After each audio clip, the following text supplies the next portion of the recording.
ఏమే స్వీటీ, వచ్చినప్పటి నుండి ఆ ఫోన్నే చూస్తూ అలా డల్‌గా ఉన్నావు. ఏంటే ఏం ఆలోచిస్తున్నావు? ఏం లేదు బామ్మ. మా ఫ్రెండ్స్ టూర్‌కి వెళ్లారు. ఎంతో ఎంజాయ్ చేస్తున్నారు. ఫోటోలు పెడుతున్నారు. నేను కూడా అలా ట్రిప్‌కి వెళ్ళాలనుకుంటున్నాను. కానీ ఒక 1,00,000 అవుతాయి. ఎక్కడైనా అప్పు చేద్దామా అని ఆలోచిస్తున్నాను. ఏంటే అప్పు చేసి ట్రిప్‌కి వెళ్తావా? నీకేమైనా మతిపోయిందా? నువ్వు అలాగే అంటావు బామ్మ. కానీ నీకేం తెలుసు నా పీర్ ప్రెషర్ గురించి? అంటే ఏమిటే? పీర్ ప్రెషర్ అంటే ఏంటి? పీర్ ప్రెషర్ అంటే మన తోటి వాళ్ళు ఏం చేస్తే మనము అదే చేయాలనే ఒత్తిడి బామ్మ. అయినా పీర్ ప్రెషర్ గురించి నీకేం తెలుసు? నీకు చెప్పినా అర్థం కాదు. ఎవరి వద్దైనా కొత్త ఫోన్‌లు, కొత్త కార్‌లు ఉంటే మనకు అవే కావాలనిపిస్తాయి.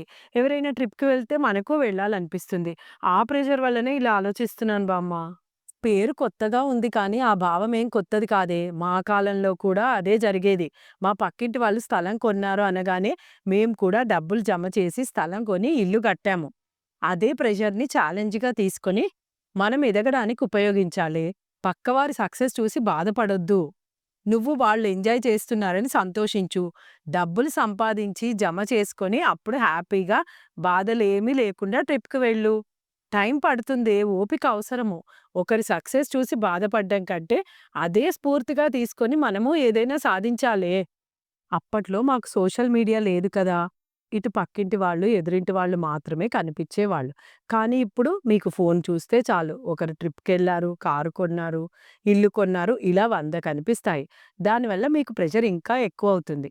కానీ పీర్ ప్రెషర్ కూడా మంచిదేనే. ఎవరైనా కారు కొన్నారు అంటే మీరు గోల్ సెట్ చేసుకొని కారు కొనొచ్చు. అంతేగాని ఆ ప్రెషర్ వల్ల మీరు అప్పుల పాలు కావద్దు.